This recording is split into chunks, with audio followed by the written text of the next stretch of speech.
పెళ్ళైనా పండగైనా వేడుక ఏదైనా పట్టుచీరల ప్రత్యేక వేదిక వారాహి సిల్క్స్.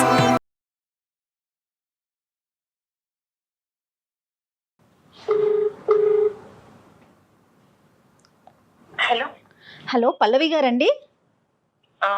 అవునండి, మీరెవరు? నేను జయానండి, సుమన్ టీవీ నుంచి మాట్లాడుతున్నాను, అందమైన జీవితం ప్రోగ్రాం నుండి. నాతో పాటు డాక్టర్ కళ్యాణ్ చక్రవర్తి గారు కూడా ఉన్నారు. ఓకే, నమస్తే మ్యామ్. నమస్తే అండి. మీరు మాకు మెయిల్ పెట్టారు, సో అవునండి. ఆ మెయిల్ని నేను డాక్టర్ గారు ముందు ఉంచానండి. అయితే ఒకసారి మీతో మాట్లాడదాము అని చెప్పేసి కాల్ చేశాను. Okay ma'am.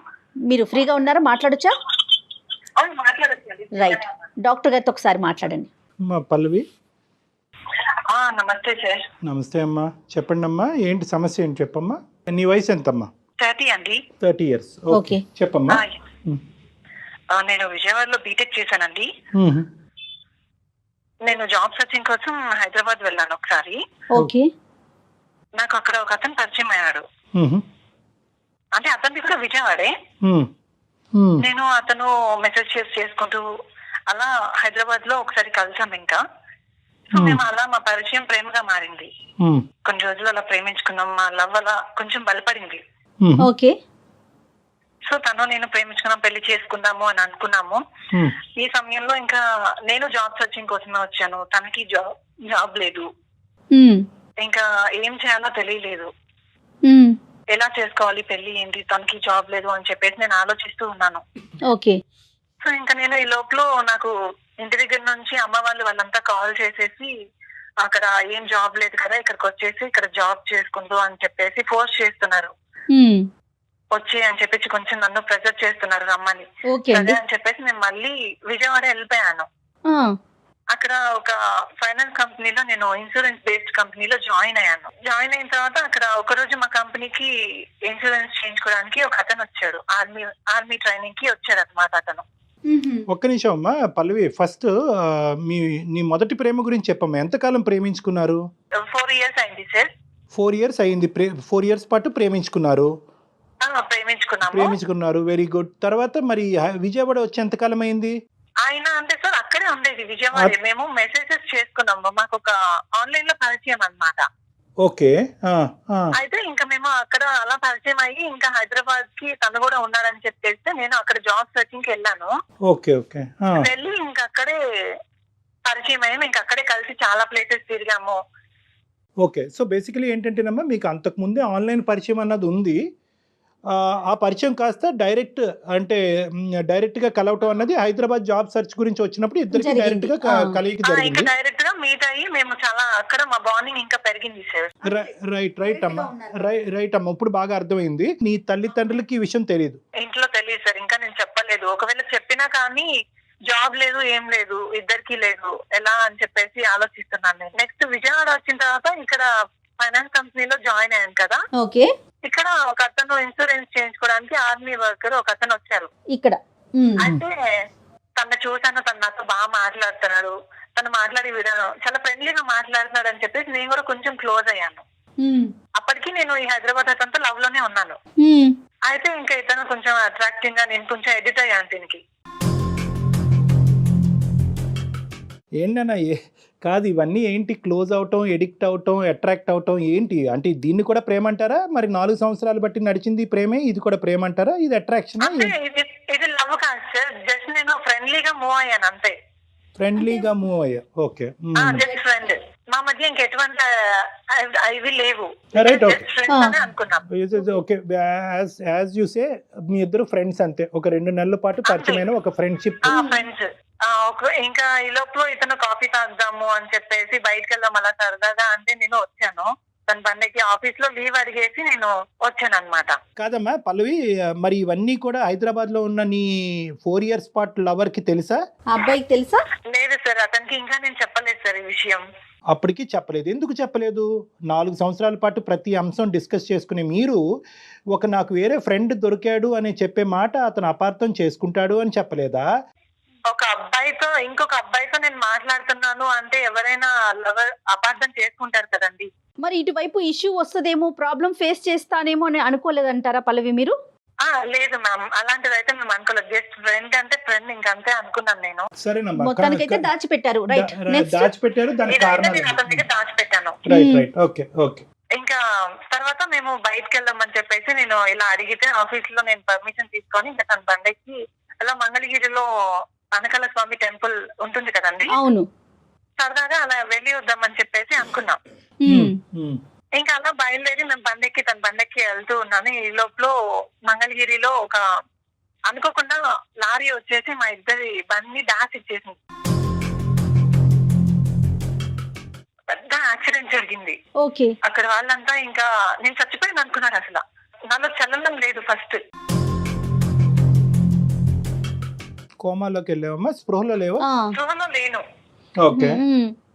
పెద్ద గాయమైంది, మొహం అంతా ఇదైపోయింది, బ్లడ్ దెబ్బలు తగిలిపోయి ఇంకా అసలు స్పృహలో అక్కడ వాళ్ళు ఇంకా వెంటనే హాస్పిటల్ కి తీసుకెళ్లి అక్కడ హాస్పిటల్ లో జాయిన్ చేశారు దగ్గరలో. ఓకే. అబ్బాయికి ఎలా ఉంది? అతనికి ఎలా తగిలినాయి? అబ్బాయికి దెబ్బలు తగిలాయి మ్యామ్. అతను నార్మల్ గానే ఉన్నాడు దెబ్బలు తగిలి. నేను మాత్రం స్కూల్లో లేను అసలు. వెంటనే మా ఫ్యామిలీ వాళ్ళ ఫ్యామిలీ ఇద్దరు ఫ్యామిలీస్ హాస్పిటల్ కి వచ్చేసారు. అతనికి బాగా వార్నింగ్ ఇచ్చేసారు, మా అమ్మాయిని ఎందుకు తీసుకొచ్చావు, ఈ స్థితికి ఎందుకు తీసుకొచ్చావు, చంపేద్దాం అనుకున్నావా, ఏమనుకున్నావు అని చెప్పేసి ఇతనికి వార్నింగ్ ఇచ్చారు బాగా. మా అక్క అటెంప్ట్ మర్డర్ కేసు పెడతాను అని చెప్పేసి ఇతనికి ఫుల్ గా వార్నింగ్ ఇచ్చింది. ఇతనేమో లేదండి మేమిద్దరం 2 months గా పరిచయం అయ్యాము, మేము ఫ్రెండ్స్ అండి, కాఫీ తాగుదామని మేము బయటకు వచ్చాము అని చెప్పేసి తిని చెప్తూ ఉన్నాడు. అంటే తనని మాయ చేసావా నువ్వు, ఏమనుకుంటున్నావు, నా చెల్లి ఎవరితో తిరగదు, తను ఎప్పుడు ఒకరితో తిరగడం నేను చూడలేదు అని చెప్పేసి మా అక్క కేసు పెడతాను అని చెప్పేసి తనని బెదిరించేశాడు. ఓకే. తర్వాత ఏం జరిగిందండి? ఇంకా తర్వాత ఇతను కావాలంటే నేను మీ చెల్లిని పెళ్లి చేసుకుంటానండి అని చెప్పేసి తిని అన్నాడు. పెళ్లి చేసుకుంటాను అంటే ఇంకా పెళ్లి చేసుకునేది ఏంటి, అసలు అది బతుకుతుందో చస్తుందో కూడా తెలీదు, నువ్వు ఎలా పెళ్లి చేసుకుంటా అన్నావు, అసలు ఈ స్థితికి ఎందుకు తీసుకొచ్చావు నువ్వు, నీ మీద కేసు పెడతానని మళ్ళీ అన్నాడు. ఇంకా అనేసరికి తను భయపడిపోయాడు. తన గవర్నమెంట్ జాబ్ కదండి, ఆర్మీ వర్కర్స్, ఇంకా అందుకని చెప్పి దానికి భయం వేసేసింది తనకి. మా పేరెంట్స్ వీళ్ళంతా వాళ్ళతో మాట్లాడి పెళ్లికి ఒప్పించారు ఇంకా ఎలాగో తనని. తన వల్లే జరిగింది అని చెప్పేసి తను జాలితో ఇంకా పెళ్లి చేసుకుంటాను, తన జాబ్ ఎక్కడ పోతుంది అని పెళ్లికి ఒప్పుకున్నాడు. కాదమ్మా, నువ్వు పల్లవి ఒక్క నిమిషం అమ్మా, ఇక్కడ కొద్దిగా మనకు క్లారిటీ కావాలి. చెప్పండి సార్. నీకు పూర్తి స్థాయిలో తెలివి వచ్చిన తర్వాత ఈ డిస్కషన్స్ నీ కళ్ళెదురుగుంటా జరిగినాయా, లేదంటే నువ్వు ఇంకా కోలుకోక ముందే ఈ డిస్కషన్లు జరిగి వాళ్ళు ఒక కన్ఫర్మేషన్కి వచ్చేసారా? అంటే నేను ఇంకా స్పృహలోకి రాలేదు సార్. రాకపోతే ఇంకా తర్వాత నేను స్పృహలోకి వచ్చిన తర్వాత నాకు ఈ మ్యారేజ్ ఇవన్నీ తెలిసింది. వచ్చి అక్క వాళ్ళు ఇలా నాకు చెప్పారు ఈ విషయం, ఇట్లా పెళ్లి గురించి మాట్లాడాము, ఇట్లా పెళ్లి చేసుకోవాలి నువ్వు అతన్ని అని చెప్పేసి నాకు ఈ విషయం అంతా వాళ్ళు చెప్పారు. ఓకే. అప్పుడు నీ రియాక్షన్ అమ్మా? నన్ను అడగకుండా ఈ డెసిషన్స్ తీసేసుకున్నారు వాళ్ళే. ఓకే. మీ రియాక్షన్ ఏంటి? నేను ఇంకా టెన్షన్, నేను లవ్ చేసిన అతను ఉన్నాడు హైదరాబాద్ లో, అతనికి తెలిస్తే ఏంటి ప్రాబ్లం, అసలు తను వచ్చేస్తాడు ఇంటికి వచ్చేస్తాడు అని టెన్షన్ తో ఫీల్ అవుతున్నాను నేను. టెన్షన్ పడ్డారా, భయపడ్డారా? అతన్ని మిస్ అవుతున్నానన్న ఆలోచన అనిపించలేదా పల్లవి మీకు? అనిపించింది మ్యామ్. అంటే ఇంకా ఆ సమయంలో నాకు ఏం చేయాలో అర్థం కాలేదు, నాలో నేనే బాధపడుతూ ఉన్నాను. అమ్మా ఇక్కడ ఒకటి పల్లవి ఒక్క నిమిషం అమ్మా. ఇక్కడ ఏంటంటే ఈ అబ్బాయి నీ పరిస్థితికి జాలిపడి అతను చేసినటువంటి తప్పుకి ఒక పరిష్కారం గురించి ఆలోచిస్తూ నిన్ను పెళ్లి చేసుకుంటాను అన్నాడు. అంటే ఒక దయాగుణంతో ఒక జాలిపడి చేసుకుంటా అన్నాడు కదా. సో నీ దయాదాక్షిణ్యాలు నాకు అక్కర్లేదు, నన్ను ప్రేమించిన వాడు ఒక 4 సంవత్సరాలు బట్టి నా గురించి వెయిట్ చేస్తున్నాడు, వాడు లేకుండా నేను బతకలేను, నేను లేకుండా అతను ఉండలేడు అనే ఒక మాట చెప్పడానికి నీకెందుకు ధైర్యం సరిపోలేదు అన్నది నా ప్రశ్న. అంటే సార్ నేను ఇంకా చెప్పలేదు సార్, ఇంట్లో కూడా ఈ విషయం నేను చెప్పలేదు. అసలు నన్ను అడగకుండా వీళ్ళు అంతా ఒక 14 days లో మ్యారేజ్ అని చెప్పేసి అరేంజ్ చేసేసుకున్నారు. 14 days లో పెళ్లి ఇదంతా అరేంజ్ చేసేసారు. నన్ను నా డెసిషన్ తీసుకోలేదు, నీకు ఇష్టమా లేదా అని కూడా రెడీ చేసేసారు. ఒక్క నిమిషం, మీ పేరెంట్స్ ఎందుకమ్మా కాంప్రమైజ్ అయ్యారు? ఏమైనా డ్యామేజ్ అయిందా నీకు? ఫేషియల్ డ్యామేజ్ కానీ బాడీలో ఏమైనా డ్యామేజ్ అయిందా కాబట్టి నీకు ముందు పెళ్లి అవుదేమో అనే భయంతో ఈ అబ్బాయి ముందుకు వచ్చేటప్పటికి చేయాలి? నాకు పెళ్లి అంటే నా మొహం అంతా పచ్చడి ఇదైపోయింది. నన్ను నేను మిర్రర్ లో చూసుకుని అసలు అసహ్యం అవుతుంది సార్, అంత ఇదిగా ఉంది నా పేరు. రైట్, ఇప్పుడు క్లారిటీ వచ్చిందమ్మా. ఓకే. ఇంకా మొత్తం ఫేస్ అంతా ఇది అయిపోయి నన్ను నేను చూసుకోలేకపోయాను మిర్రర్ లో. ఆల్రెడీ వేరే అబ్బాయితో బైక్ మీద వెళ్ళి ప్రాణాల మీద తీసుకొచ్చుకున్నావు. ఇప్పుడు ఏమో వచ్చి మీరు చెప్పిన దాన్ని బట్టి కొంతవరకు అందవికారంగా మారారు. సో ఇన్ని షాకులు తిన్న పేరెంట్స్కి నాకు ఇంకో ప్రేమికుడు హైదరాబాద్లో నా గురించి వెయిట్ చేస్తున్నాడని చెప్పడానికి భయపడ్డారా, సంకోచించారా? భయం వేసింది సార్, వాళ్ళకి చెప్పాలి అంటే నాకు ధైర్యం చాలలేదు. రైట్, చాలా కష్టం. ఓకే, కాల్ చేసి నేను చెప్పాను, ఇలా మా వాళ్ళు పెళ్లి సంబంధాలు చూస్తున్నారు, నాకు వేరే పెళ్లి కుదిరింది, నేను చేసుకుంటున్నాను అని చెప్పేసి తనకి చెప్పాను. తనకి ఏం మాట్లాడకుండా బాధతో ఇంకా అంతే నించొని ఉండిపోయాడు. అదే కదమ్మా, అదే పల్లవి, ప్రేమించేటప్పుడు కొంతమంది అమ్మాయిలు అనొచ్చు, అబ్బాయిలు అనొచ్చు, ఇక్కడ ఏంటంటే తల్లిదండ్రులకి చెప్పడానికి ధైర్యం సరిపోదు కానీ 4 సంవత్సరాల పాటు ప్రేమించినటువంటి ప్రేమికుడు మనసు ఇరగ్గొట్టడానికి మాత్రం చెప్పడానికి ధైర్యం సరిపోద్దమ్మా. అసలు ఎక్కడ ఈ ఇంబ్యాలెన్స్? అంటే 4 ఇయర్స్ పాటు వాడిని లవ్ చేశారు, వాడు పిచ్చోడు లెక్క మిమ్మల్ని విజయవాడలో ఉద్యోగం చేసుకోవడానికి పంపించారు, మీరేమొచ్చి వేరే వ్యక్తి బైక్ ఎక్కి అటు ఇటు తిరగటానికి వెళ్ళి యాక్సిడెంట్ అయ్యి అతను ఒక దయాదాక్షిణ్యాలు ఇది కలిగినటువంటి వ్యక్తిలాగా నిన్ను పెళ్లి చేసుకుంటాను అని అనగానే నువ్వు తలూపావు, మీ తల్లిదండ్రులు కూడా తలూపారు. మరి అక్కడ అతను బక్రా అయిపోయాడు కదమ్మా. కాదు పల్లవి, మీరున్న సిచ్యువేషన్ కంటే మీ ఫేస్ ని కానీ మిమ్మల్ని కానీ చూసి ఈ హైదరాబాద్ అబ్బాయి మళ్ళీ యాక్సెప్ట్ చేయడు అనే ఆలోచన ఏమన్నా వచ్చిందా మీకు? అట్లా ఏమన్నా అనుకున్నారా? కదా నేను ఇలాగ అయ్యాను, నా పరిస్థితి అంత పెద్ద ఇది జరిగిన తర్వాత ఇంకా తను నా ఫేస్ ఇలా అయిపోయింది, తను చేసుకుంటాడో లేదో నన్ను నేను కొంచెం వెనకడిగేసాను చెప్పడానికి మళ్ళీ ఇతనితో తిరిగింది చెప్పలేదు. ప్రేమ వేరు, అందం వేరు అమ్మా. Physical attraction is different from love. నేను ఇలా మారాను, మన ప్రేమ గొప్పదైతే కనుక నన్ను ముందుకొచ్చి పెళ్లి చేసుకో అంటే కనుక ఖచ్చితంగా ప్రేమించినటువంటి అబ్బాయి ముందుకొచ్చి అతను మీ ఇద్దరి మధ్యన ప్రేమ ఒక నిజమైనటువంటి ప్రేమ అయితే కనుక, బలమైనటువంటి ప్రేమ అయితే కనుక అందానికి దానికి సంబంధం లేదని చెప్పి ముందుకొచ్చి చేసుకుని ఉండేవాడు. You have come to A wrong assumption. Either accident వల్ల నువ్వు మెంటల్గా ఇంబ్యాలెన్స్ అయ్యావా, లేదంటే పేరెంట్స్ యొక్క ఇన్ఫ్లుయెన్స్ ప్రెషర్ వల్ల ఇంబ్యాలెన్స్ అయ్యావా, లేదంటే ఈ అందగాడు వల్ల ఇన్ఫ్లుయెన్స్ అయ్యావా? ఫస్ట్ నేను యాక్సిడెంట్ అయింది, దాని వల్ల నేను కొంచెం చెప్పలేకపోయాను తనకి నా ఫేస్ ఇది అయిపోయింది అని చెప్పేసి. అది ఇంకా పేరెంట్స్ కి నేను ఇతనితో లవ్ లో ఉన్నాను అని చెప్పడానికి నాకు ధైర్యం చాలలేదు ఆ క్షణం. ఇంకా నెక్స్ట్ మొత్తం నేను పెళ్లి 14 రోజుల్లో అనుకున్నారు, ముహూర్తం దగ్గర పడింది, పెళ్లి సమయం. ఇంకా పెళ్లి టయానికి కరెక్ట్ ఇంకొన్ని నేను పెళ్లి చేసుకోబోతాను అనగా నా ఫోన్ కి తిను 150 మెసేజ్లు చేశాడు.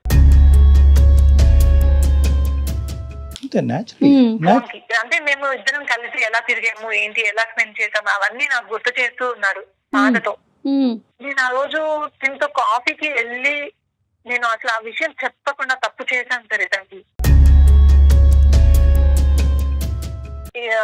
మా అక్క వాళ్ళ పిల్లలు వాళ్ళ దగ్గర ఉంది అనమాట ఫోన్. ఓకే. ఇంకా అవన్నీ మా పేరెంట్స్ మా అక్క వాళ్ళంతా ఫోన్ తీసుకొని ఆ మెసేజెస్ అన్ని చదివారు. చదివి నన్ను వెంటనే రూమ్ లోకి తీసుకెళ్లిపోయి నాకు ఫుల్ గా వార్నింగ్ ఇచ్చారు, ఏంటి మెసేజ్లు ఏంటి. అప్పుడు తెలిసింది వాళ్ళకి నా లవ్ గురించి. అతని మెసేజ్లు చూసి ఇట్లా ఏంటి మెసేజ్లు పిచ్చి పిచ్చి వేషాలు చేస్తున్నావా, మరి అతను ఈ మెసేజ్లు అన్ని డిలీట్ చేసేసి ఇతను మ్యారేజ్ చేసుకోవాలని చెప్పేసి నన్ను వాళ్ళకి ఇంకో దారి లేదుగా వీళ్ళంతా ఇంకా తిట్టేసి అతని నంబరు బ్లాక్ చేసేసి మెసేజెస్ డిలీట్ చేస్తే అంటే నంబర్ డిలీట్ చేసేసాను. దీనికి నేను సారీ అని చెప్పేసి మెసేజ్ ఇచ్చేసి నేను ఇంకా పెళ్లి చేసేసుకున్నాను ఇతన్ని. తప్పలేదు ఆ పరిస్థితిలో.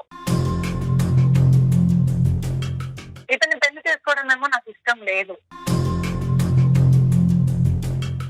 పెళ్లి అయిపోయింది, మాకు ప్రెసెంట్ ఒక చిన్న పాప కూడా ఉంది. ఇప్పుడు నా ఊహలో లేని వాడితో నేను సెటిల్ అవ్వాల్సి వచ్చింది. ఆ రోజు నేను కాఫీకి వెళ్ళకుండా ఉన్నా బాగుండేది. కాఫీలో ప్రాబ్లం లేదమ్మా, నీ బ్రెయిన్ లో ప్రాబ్లం ఉంది. రైట్. నెక్స్ట్ ఇప్పుడు అసలు మీరు ఎందుకు మాకు మెయిల్ చేశారు? ఇతనితో అడ్జస్ట్ అవ్వలేకపోతున్నాను, ఇతనితో నేను కాంప్రమైజ్ అవ్వలేకపోతున్నాను. ఇప్పుడు పదే పదే నాకు అతనే గుర్తొస్తున్నాడండి. నేను ప్రేమించినట్టునే నాకు గుర్తొస్తున్నాడు. అతనితోనే జీవితం పంచుకున్నాము అని తనకి ఎన్నో ఆశలు రేపాను. నేను పెళ్లి చేసుకుందాం అనుకున్నాము, కానీ నా ఊహలో లేని వాడితో నేను సెటిల్ అవ్వాల్సి వచ్చింది. అంటే ఇప్పుడు నువ్వు నడిచేటటువంటి ఈ జీవితంలో ఏమైనా ప్రాబ్లం ఉందమ్మా? ఈ వ్యక్తితో ఏమైనా సమస్య ఉండటం వల్ల ఆ వ్యక్తి ఉంటే బాగుండు అని అనిపిస్తుందా, లేదంటే ఇక్కడ కూడా బాగానే ఉంది కానీ అక్కడ ఉంటే ఇంకా బాగుంటుంది అని అనిపిస్తుంది? చేసుకున్నాడు సార్, నా మీద ఇష్టంతో కాదు. అదే ఓకే, నువ్వు ఇష్టంతో చేసుకోలేదు, అతను ఇష్టంలో చేసుకోలేదు, మరి ఎందుకు చేసుకున్నారు అన్నది మాకు అర్థం కావట్లేదు. మరి ఎందుకు చేసుకున్నారు మరి మీరు? ఇప్పుడు అప్పుడు ఇప్పినటువంటి మాట ఇప్పుడు విప్పుతున్నావు కదా, ఇప్పుడు ఎంత సఫరింగ్. ఆ అబ్బాయి పరిస్థితి ఏంటి, నీ అమర ప్రేమికుడు పరిస్థితి ఏంటి? అతను నా కోసం ఇంకా పెళ్లి చేసుకోకుండా అంతే ఉండిపోయాడు. సరిపోయింది. కాదు బట్టి కళ్యాణ్ గారు, చేసుకోలేదు. ఇప్పుడు తను కొంచెం కాంప్రమైజ్ చూస్తూనే చేసేసుకుంది కదా, పేరెంట్స్ కి చెప్పలేదు, అటు అతనికి చెప్పలేదు. ఏ పల్లవి? ఆ రోజు కనుక నేను కరెక్ట్ డెసిషన్ తీసుకొని ఉంటే ఈ రోజు నా లైఫ్ ఇలా ఉండేది కాదు. చాలా హ్యాపీగా నేను అతనితోనే ఉండేవాడిని. No too little too late అని ఒక సామెత ఉంది. అంటే నువ్వు నీ లోపల ఆలోచన అనేటటువంటిది రావడానికి బాగా లేట్ అయిపోయింది. నువ్వు జీవితంలో చాలా ముందుకెళ్ళిపోయావు, ఒక పెళ్లిలో ముందుకెళ్ళావు, నీకు ఒక బిడ్డ ఉంది. సో ఇప్పుడు రెట్రోస్పెక్టివ్గా గిల్ట్ ఫ్యాక్టర్ని తెచ్చుకుని నా జీవితం అతనితో ఉంటే, ఇక నీ మాటల్లో ఏంటంటే నా జీవితం అతనితో ఉంటే బాగుండు అనే మాట వస్తుంది, కానీ ఆ ప్రేమికుడి యొక్క జీవితం ఎలా ఉంది అనే మాట ఇక్కడ రావట్లే. అతను కూడా నా గురించి పెళ్లి చేసుకోకుండా ఉన్నాడు అంటే కనుక అతని మానసిక పరిస్థితి ఎలా ఉంది, పిచ్చోడయ్యాడా, తాగుబోతయ్యాడా, ఎలా ఉన్నాడు, రోడ్డు మీద పడ్డాడు అన్నది అది వేరే సబ్జెక్ట్. తను ఎదురు చూస్తూ తను డ్రింకర్ అయ్యాడు సార్, అయిపోయాడు. Okay right. తాగుతూనే అన్నాడు తను. నా వల్ల తన లైఫ్ అంతా ఇదైపోయింది. అందరు లైఫ్ అయిపోయింది. మీ హస్బెండ్ హ్యాపీ అమ్మా? పల్లవి మీ ఆయన నీతో హ్యాపీయేనా? తిను హ్యాపీ అంటే నార్మల్ గానే ఉంటాడు సార్. ఓకే. ఏమి ఇష్యూస్ అయితే మంచోడు కాదని నేను చెప్పను. మంచి వ్యక్తి. దీనికి government job 50,000 salary, but salary important కాదు సార్ ఇక్కడ నా లైఫ్. హైదరాబాద్ నుంచి విజయవాడకు వచ్చేటప్పుడు ఆలోచించుకోవాలి పల్లవి. ఒక బిడ్డకి తల్లయినాక కాదమ్మా, ఒక బిడ్డకి తల్లయ్యి మీ జీవితం ముందుకు వెళ్ళిపోయాక వెనక్కి తిరిగి చూసుకుంటానంటున్నారు. జీతం ముఖ్యం కాదని ఇప్పుడు చెప్తున్నారు మీరు ఈ డైలాగులు కాదా? అంటే మ్యామ్ మీరే చెప్పండి సార్, డాక్టర్ గారు. ఏ మనిషి అయినా తనకి మనసుకు నచ్చిన వాడితోనే ఉండాలి అనుకుంటుంది కదా. నో అబ్సల్యూట్లీ అమ్మా. ఎప్పుడైతే కనుక నువ్వు ఒక అబ్బాయిని ప్రేమించావో, ఆ అబ్బాయితో కలిసి ప్రయాణం చేయాలని మీరిద్దరు నిర్ణయించుకున్నారో, విజయవాడ వరకు వచ్చి నువ్వు మళ్ళీ తిరిగి విజయవాడ వచ్చేంత వరకు కథంతా కూడా చాలా బాగుంది. కానీ ఎక్కడ ప్రాబ్లం వచ్చింది అంటే కనుక, ఎక్కడైతే నువ్వు జీవితంలో కీలకమైనటువంటి స్టెప్ తీసుకోవాలో, నచ్చిన వాడితో ఉండాలి అనేటటువంటి నీ ఆలోచన అక్కడితో ఆగిపోయింది, విజయవాడతో ఆగిపోయింది. ఎప్పుడైతే ఇంకో నచ్చిన వాడు వచ్చాడో అప్పుడు నువ్వు 2 పడవల్లో కాలేసి ప్రయాణం మొదలుపెట్టావు. నువ్వు పూర్తిగా కాన్షియస్ వచ్చిన తర్వాత, నీ కళ్ళెదురుగుంటే డిస్కషన్స్ జరిగిన తర్వాత కూడా ఉద్యోగం ఉన్నవాడు, జీతం తెచ్చేవాడు అనేటటువంటి ఉచ్చులోకి నువ్వు కూడా అట్రాక్ట్ అయ్యావు. అందం, పొడవు, హైటు అనేటటువంటి దాని గురించి కూడా నువ్వు అట్రాక్ట్ అయ్యావు. దాంతో పాటు తల్లిదండ్రికి ఇంకో బ్రేకింగ్ న్యూస్ చెప్తే కనుక వీళ్ళ మనసు ఎలా విరిగిపోతుంది అనే డబల్ ఆలోచన వల్ల నువ్వు ఆ ప్రేమించినటువంటి వ్యక్తిని పక్కన పెట్టి ఇతన్ని పెళ్లి చేసుకున్నావు. ఇది యాక్చువల్ స్టోరీ. కానీ ఈరోజు బహుశా నీ జీవితం ఈ పెళ్లి చేసుకునేటువంటి వ్యక్తితో నువ్వు ఆలోచించినటువంటి విధంగా, నువ్వు అనుకున్నటువంటి విధంగా ఇక్కడ కూడా సాఫీగా అయ్యి ఉంటే కనుక ఈరోజు నువ్వు మాకు ఫోన్ చేసి ఉండేదాను కాదు. కానీ ఎప్పుడైతే కనుక నువ్వు చిత్రీకరించినటువంటి, నువ్వు ప్లాన్ చేసుకున్నటువంటి ఒక జీవితాన్ని ఇక్కడ ఎగ్జాక్ట్గా ఆ పజిల్లో మొక్కలాగా ఇక్కడ ఫిట్ అవ్వలేదని నీకు అనిపించిందో, ఇప్పుడు నువ్వు మళ్ళీ మాకు ఫోన్ చేసి, సార్ అదైతే బాగుండేది, నేను కాఫీ తాగడానికి అనవసరంగా బయటకు వెళ్ళి వీడితో లింక్ అయ్యాను, వీడు కాకుండా వాడైతే బాగుండేది అని చెప్పి ఎప్పుడైతే నువ్వు ఇప్పుడు ఈ రెండింటి మధ్య తూకం వేయటం మొదలుపెట్టావు. సో ఈరోజు మాకు నీ సైడ్ నువ్వు అన్న పాయింట్ ఎగ్జాక్ట్గా కరెక్ట్. ఏ ఆడపిల్లకైనా, ఏ అబ్బాయికైనా నచ్చినటువంటి వ్యక్తితో ప్రయాణం చేయాలని ఉంటుంది, కానీ నచ్చినటువంటి వ్యక్తితో ప్రయాణం చేయాలని. కానీ ఈ నచ్చటం, నచ్చకపోవటం అన్నది అంతా కూడా పెళ్లికి ముందు ఉండాలమ్మా. పెళ్లి తర్వాత, పిల్లల కన్నా తర్వాత కాదు. నేను మిస్ అయ్యాను సార్, ఒక దేవుడు లాంటి పర్సన్ మిస్ అయ్యాను. అలా ఆ రోజు నేను ఆ యాక్సిడెంట్ జరగటం ఏంటి, నా లైఫ్ మొత్తం ఆ యాక్సిడెంట్ తో మారిపోయింది. ఇక్కడ నేను ఇతను పెళ్లి చేసుకోవడం వల్ల అక్కడ అతను సుఖంగా లేడు, ఇక్కడ నేను సుఖంగా లేను. There is no point in crying over spilt milk. పొంగినటువంటి పాలు గురించి ఏడవటము, బాధపడటం అన్నది ఇప్పుడు కాదు. ఇప్పుడు జరగవలసినటువంటి అంశాలు చూసుకుందాం. ఇక్కడ ఇమోషన్స్తో, డెసిషన్స్తో కాదు, ప్రాక్టికల్గా రేషనల్ బ్రెయిన్తో ఆలోచించి డెసిషన్స్ తీసుకుందాం. డాక్టర్ గారు, పల్లవి తను ప్రేమించిన అబ్బాయి గురించే చెప్తోంది. తను పెళ్లి చేసుకున్న అతను ఒకతను ఉన్నాడు, తనకు పుట్టిన బిడ్డ ఒకటి ఉంది. ఆ విషయాలు ఆలోచించుకోలేకపోతుంది తను. ఇప్పుడు నీ భర్తకు తెలుసమ్మా పూర్తిగా మొత్తం అంశం అంతా కూడా? 4 సంవత్సరాల క్రితం ఆ అబ్బాయి ఉన్నాడు, ఈ కథ అంతా తెలుసా నీ భర్తకి? అతనికి ఇంకా తెలియదు సార్. రైట్, తెలియదు. నువ్వు ఈ మూడ్ స్టేట్లో ఉంటే కనుక తెలియని ఏదన్నా ఒక అన్ఫార్చునేట్ టైంలో మొత్తం కథ అంతా చెప్తావు, మొత్తం అంతా గుట్టు రట్టు అవుతుంది, మొత్తం అంతా అయిపోతుంది, మొత్తం అంతా పాడవుద్దమ్మా. You have to look forward. నువ్వు ముందుకు వెళ్ళాలి అనేటటువంటి దానికి ఇప్పుడు నీకు ఉండేటటువంటి దారి ఒక్కటే దారి. అదేంటంటే కనుక అక్కడ ఉండేటటువంటి సంతోషం కంటే ఇక్కడ ఏ సంతోషం ఉంది అన్నది ఆలోచించుకోమ్మా. ఈ జీవితంలో పాజిటివ్ ఫ్యాక్టర్స్ లేకపోవటం కాదు, నువ్వు ఆ యాంగిల్లో ఆలోచించట్లేదు. ఇక్కడ కనిపించేటటువంటి అడ్జస్ట్ అవ్వలేకపోతున్నాను సార్. నాకు పదే పదే తనే గుర్తొస్తూ నువ్వు ఉన్నాడు. గతాన్ని మర్చిపోవాలి. ఆ ప్రేమ ఇప్పుడు అయిపోయింది. That's a past story. దాని గురించి మాట్లాడుకోవటానికే ఉపయోగపడుతుంది. చేసిన తప్పులు ఇలా జరిగినాయా అనేటటువంటిది అవగాహన గురించి అది ఉపయోగపడుతుంది. కానీ మళ్ళీ పొరపాటుని ఈ డిప్రెషన్ వల్ల నువ్వు వెనకడికి వేసేవా మొత్తం మళ్ళీ అందరి జీవితాలు నాశనం అవుతాయి.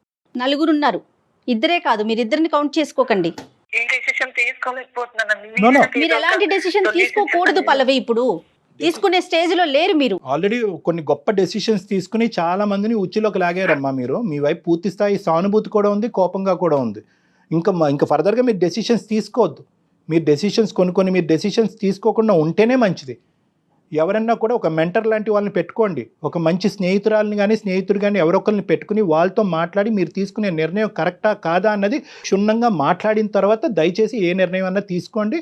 ఆ అబ్బాయితో పొరపాటున కాంటాక్ట్ వెళ్ళటం కానీ, మెసేజ్లు షేర్ చేసుకోవటం కానీ, బ్లాక్ చేసిన నంబర్ మళ్ళీ అన్బ్లాక్ చేయటం కానీ దయచేసి ఇలాంటి పొరపాట్లు మళ్ళీ చేయొద్దు. అనేది ట్రూ లవ్ అండి. అయ్యుండొచ్చు, మరి మీది? అది ట్రూ లవ్వేనమ్మా. ఇది కూడా ట్రూ పెళ్ళే కదా. True love. ఇది కూడా ట్రూ పెళ్ళే కదా. ఇది కూడా ట్రూ బంధమే కదా. నీకు పుట్టినటువంటి బిడ్డ కూడా ట్రూయే కదా. ఇక్కడ ఫాల్సే ఉంది. కానీ నేను ఇష్టపడి చేసుకోలేదు సార్ ఈ marriage. Right, it's two little too late నాన్న. జీవితంలో అయిపోయింది ముందుకెళ్ళిపోయావు. కదా. You have come forward. అన్నీ మనకు జీవితంలో అన్ని ఇష్టమైనవే జరగవు. కొన్ని కష్టమైనవి కూడా తప్పక కొంతమంది గురించి, కొన్ని జీవితాల గురించి, కుటుంబం గురించి, సొసైటీ గురించి స్వీకరించాలి. అన్నీ నచ్చినవే రావమ్మా జీవితంలో. మనం తీసుకున్న నిర్ణయాల వల్ల కొన్ని కఠినమైనటువంటి జీవితాన్ని కూడా అనుభవించక తప్పదు. నేను చెప్పినట్టుగా నువ్వు ముందుకెళ్ళు, నీ లైఫ్ చాలా బాగుంటుంది. అయిపోయిందని తవ్వుకోకండి పదే పదే. డాక్టర్ గారు అన్నట్లుగా ఎవరన్నా ఒక మెంటర్ని చూసుకోండి, మీతో చక్కగా మాట్లాడి మీ ఫీలింగ్స్ని షేర్ చేసుకునే వాళ్ళు ఉంటే కనుక దయచేసి వాళ్ళతో మాట్లాడుతూ మీ కొత్త లైఫ్ స్టార్ట్ అయిపోయిందండి, దీన్ని ఎలా టర్న్ చేయాలి, మీ పాపకి మంచి భవిష్యత్తుని ఎలా అందించాలి అంతవరకు ఆలోచించుకోండి. ఓకేనమ్మా రైట్ పల్లవి? Okay ma'am. మీకేమీ ఇబ్బంది ఏమీ లేదు. మీ జీవితాన్ని ఏమి నాశనానికి ఏమీ వెళ్ళట్లేదు. మీరేమీ నరకయాతన ఏమీ అనుభవించట్లేదు. మీ జీవితం సుఖమంగానే ఉంది. తను నేను మోసం చేశాను అని అనుకుంటున్నాడు. నో మోసం పొరపాట్లు ఇవన్నీ మనం మాట్లాడేసుకున్నామమ్మా. కొన్ని నువ్వు చెప్పినటువంటి వర్జన్ బట్టి కొన్ని తప్పనటువంటి పరిస్థితుల్లో జీవితంలో ఒక దారిలోకి నీకు వెళ్ళవలసినట్టు వెళ్ళావు. తల్లిదండ్రుల వల్ల భయం అవనియండి, యాక్సిడెంట్ అవనియండి, ఇంకోటి కారణాల వల్ల. ఓకే, ఆ టైం అప్పుడు నీకు ఉండేటటువంటి సిచ్యువేషను నీకు కరెక్ట్ అనిపించింది, అతనికి రాంగ్ అనిపించవచ్చు. కానీ ముందుకు ప్రయాణం జరిగింది కాబట్టి ఆ ప్రయాణం ఇంకా అలా ముందుకు కొనసాగుతూనే ఉండాలి. ఓకే పల్లవి. Okay ma'am. ఓకేనా? ఇంకా మీకు ఏదైనా పర్సనల్గా మాట్లాడాలనిపిస్తే డాక్టర్ గారు మీకు టచ్లో ఉంటారండి. పర్సనల్గా మాట్లాడి కొన్ని రోజులు కొన్ని సెషన్స్ ఏమన్నా కూర్చుంటే మీ మైండ్ సెట్లు ఏమన్నా మార్పు ఇంకేమన్నా నీకు ఇప్పుడు మాట్లాడిన దాంతో మీరు సాటిస్ఫై అవ్వకపోతే కనుక ఒక ఫ్యూ టైమ్స్ మళ్ళీ మనం కూర్చొని మాట్లాడదామమ్మా. Then you can come to a correct decision. ఓకేనా? ఓకే.